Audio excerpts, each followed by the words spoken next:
Welcome back to the Whitfield Analysis on the Junior Factor Nation radio network, folks. So great to be here. So, folks, last segment I played clips of Obama's speech that he gave on Tuesday night, this previous Tuesday night, regarding Syria.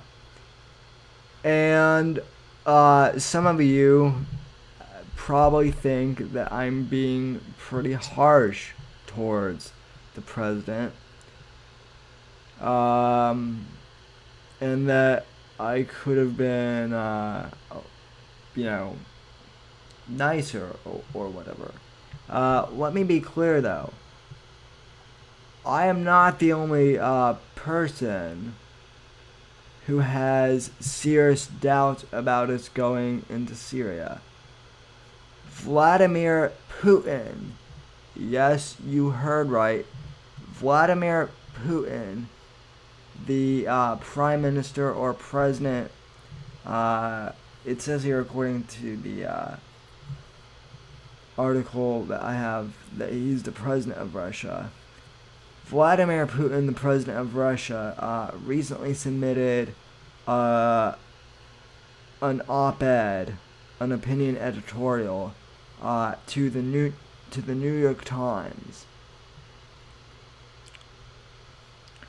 To the New York Times, and what's creepy about this, or I wouldn't say what's creepy, but what's interesting, is I can't believe I'm ready to say this, but I actually agree somewhat with the New York Times and the President of Russia, Vladimir Putin, on this one.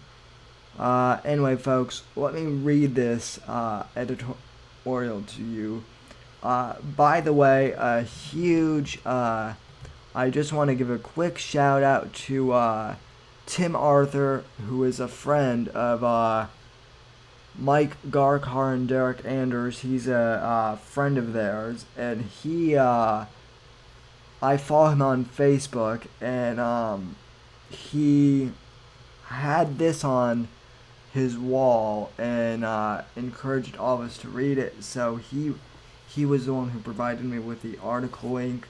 So Tim, if you're listening to this, thank you very much. Alright, anyway, headline of this opinion editorial is a plea of caution from Russia. And again, this is Vladimir Putin speaking directly to the United States and to the American people from Moscow. So anyway, he starts it off this way. And no, I'm not going to read this in a Russian accent. A, I can't do a Russian accent. Mine sucks. But B, to do it for an entire page and a half, or however this thing plays out to be, would be really hard to do. So anyway. Alright, let me read this. Recent events surrounding Syria have prompted me to speak directly to the American people and their political leaders. It is important to do so at a time of insufficient communication between our societies. So, right there, folks, before I continue on, and I promise I won't interrupt this column too much, but right there, folks, he admits that we have insufficient communication, and that is not good if we are going to go into conflict with one of Russia's allies. Just pointing that out. Alright, he continues on. Relations between us have passed through different stages. We stood against each other during the Cold War, but we were also allies once, and defeated the Nazis together. The Universal International Organization, also known as the United Nations, was then established to prevent such devastation from happening again.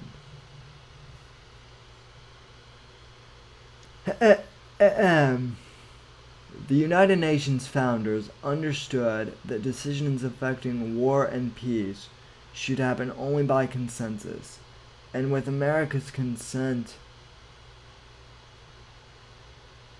the veto by Security Council permanent members was enshrined in the United Nations Charter. The profound wisdom of this has underpinned the stability of international relations for decades. Next paragraph. No one wants the United Nations to suffer the fate of the League of Nations, which collapsed because it lacked real leverage. This is possible, and again, folks, I really want you to listen to this. In fact, I want you to mentally highlight this as I read it. This is possible if influential countries bypass the United Nations and take military action without Security Council authorization, which the United States has not done yet. They have not even sought UN Security Council resolutions as far as I know, folks. Okay, next paragraph. So again, keep that segment in mind real quick, because I'm going to come back to that today, folks.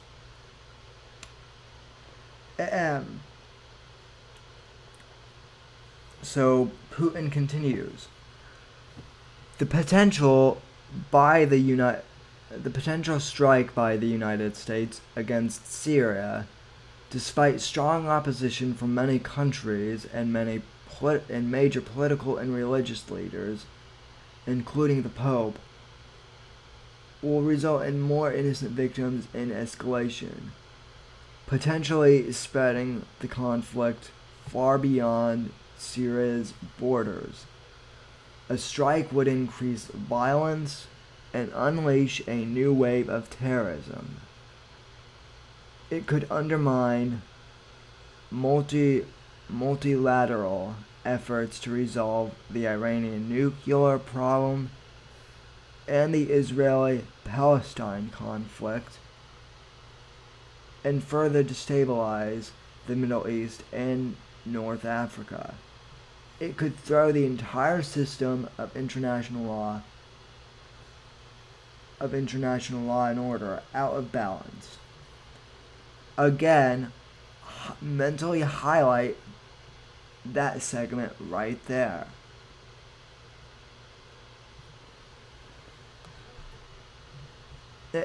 He continues on, folks. Syria is not witnessing a battle for democracy, but an armed conflict between government and opposition in a multi-religious country. There are few champions of democracy in Syria, but there are more than enough Al-Qaeda fighters and extremists of all stripes battling the government. The United States State Department has designated al-Nusra Front, or however you say his name, and the Islamic State of Iraq and the Levant fighting with the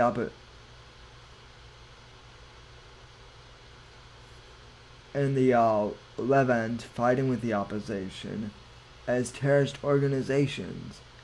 Oh, okay, so I see what you're saying.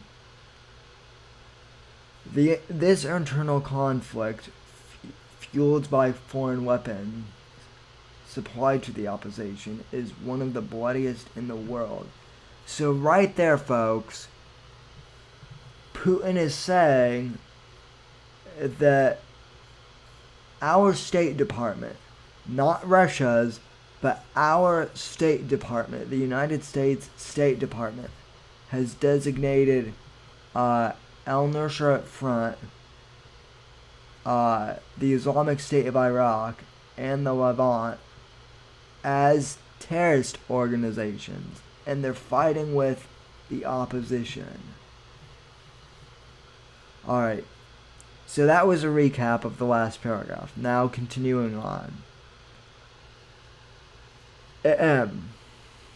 Mercenaries from Arab countries fighting there, and hundreds of militants from Western countries and even Russia, are an issue of our deep concern.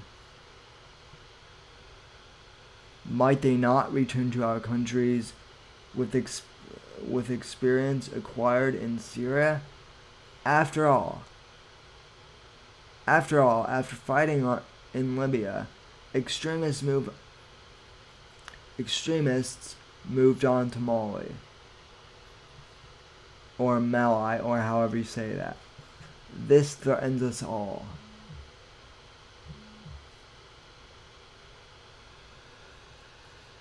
Okay, next paragraph. From the outset, Russia has advocated peaceful dialogue, enabling Syrians to develop a compromise plan for their own future. We are not protecting the Syrian government, but international law. We need to use the United Nations Security Council and believe that preserving law and order in today's complex and turbulent world is one of the few ways to keep international relations from sliding into chaos. The law is still the law, and we must follow it whether we like it or not. Under current international law, force is permitted only in self-defense or by the decision of the Security Council. Again, folks, sorry for interrupting this, but I must bring this up. Again, folks, we were not struck by Assad, and we have not yet obtained United Nations approval for this. And yet Obama wants to go ahead anyway, when there's no reason to go into Syria, and President Putin is pointing this out. Alright, where was I? Yes. The law is still the law, and we must follow it whether we like it or not.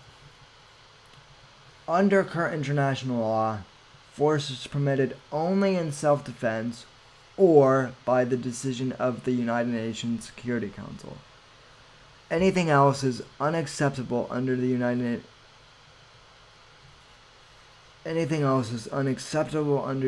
Nations Charter and would constitute an act of aggression. So folks, stop right there. I want to highlight that part mentally too. So Obama's quote-unquote pinprick strike would constitute as an act of aggression against Syria. A, because they did not attack us. And B, because we did not obtain approval from the United Nations Security Council. And believe me, I'm not the biggest fan of the UN, folks, but in this case, I do honor what the charter says. Anyway, continuing on, folks.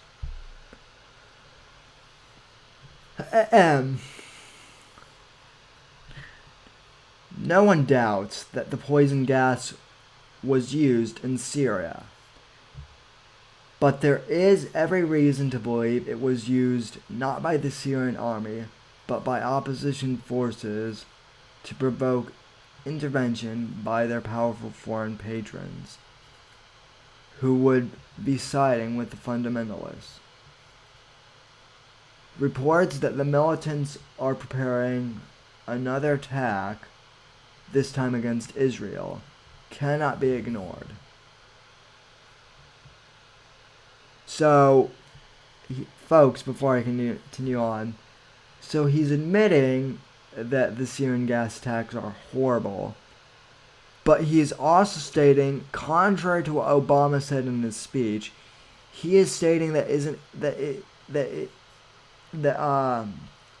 President Putin is in fact stating that it was the Syrian rebels who used the nerve gas, not the Syrian army. Keep that in mind. Folks, already this column is blowing holes in Obama's speech. It really is. Alright, next paragraph. It is alarming that military intervention and internal conflicts in foreign countries has become commonplace for the United States. Is it in America's long-term interest? I doubt it. Millions around the world increasingly see America as not a model of democracy, but as relying solely on brute force, cobbling coalitions together under the slogan, "You're either with us or against us." And folks, I hate to say this, but Putin is right on that one, folks. You know, I understand how the international community was upset with Bush, for taking too long in the Middle East. But believe me, Obama's wanting to do the same thing now, and that's what Putin is saying, in a more polite way.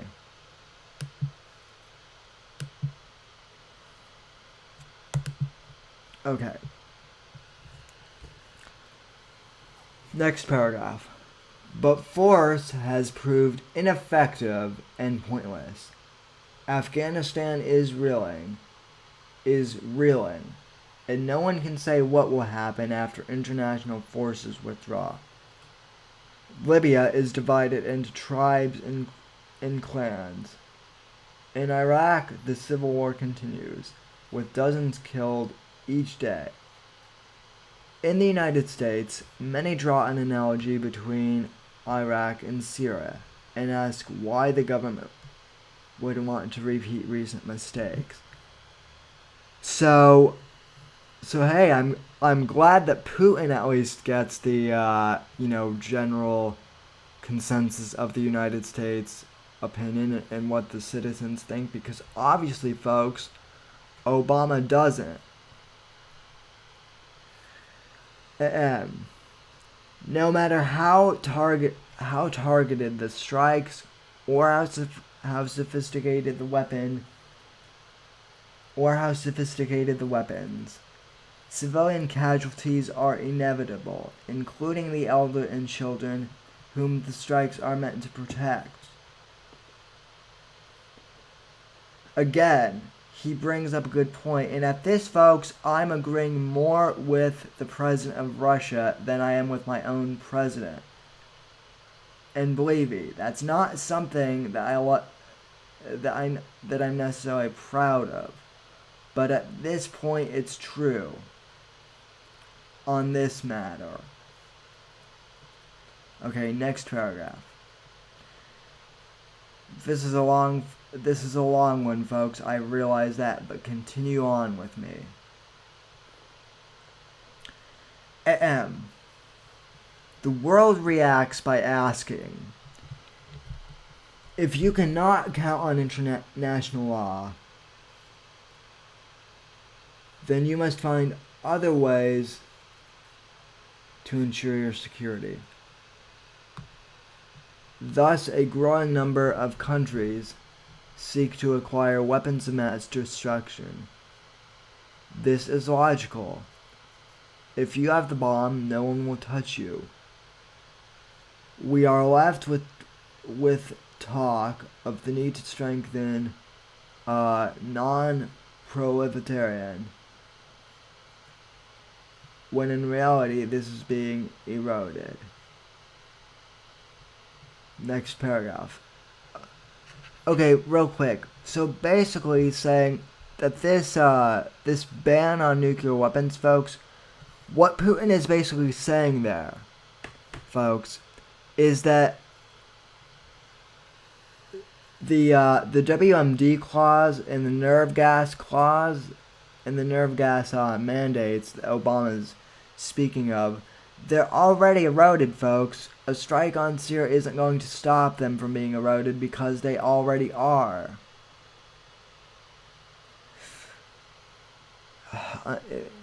This is just unbelievable. Continuing on. Next paragraph. We must stop using the language of force and return to the path of civilized, diplomatic, and political settlement. Okay, next paragraph. A new opportunity to avoid military action has emerged in the past few days. The United States, Russia, and all its members of the international community must take advantage of the Syrian government's willingness to place its chemical arsenal under international control for subsequent destruction. Judging by the statements of President Obama, the United States sees this as an alternative to military action. I welcome the President's interest in continuing the dialogue with Russia on Syria. We must work together to keep this hope alive, as we agreed to at the G8 summit at the Group of 8 meeting in Low in Northern Ireland in June. So that's the G8 summit in Ireland. And steer the discussions back toward negotiations. Next paragraph. Next paragraph, folks, and this one is extremely important. If we can avoid force against Syria, this will improve the atmosphere in international affairs and strengthen mutual trust. It will be our shared success and open the door to cooperation on other critical issues. Next paragraph. My working and personal relationship with President Obama is marked by growing trust. I appreciate this. I carefully studied his address to the nation on Tuesday. Now, folks, this is very important what he's about to say. I carefully studied his address to the nation on Tuesday, and I would rather disagree with the case he made on American exceptionalism, stating that the United States policy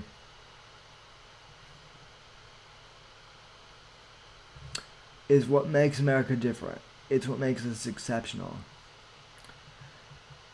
It is extremely dangerous to encourage people to see themselves as exceptional,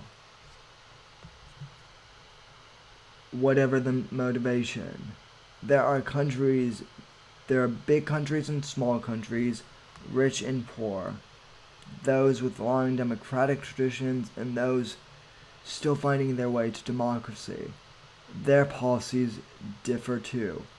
We are all different, but when we ask for the Lord's blessings, we must not forget that God created us equal. And that is the end of Putin's speech, ladies and gentlemen. Folks, I'm going to come right back from commercial break. I wanted to end that segment there so I can edit it out later. Folks, we'll be We'll be right back after these messages. Stay tuned. You're listening to the Whitfield Analysis on the Junior Factor Nation Radio Network. Don't go anywhere, folks.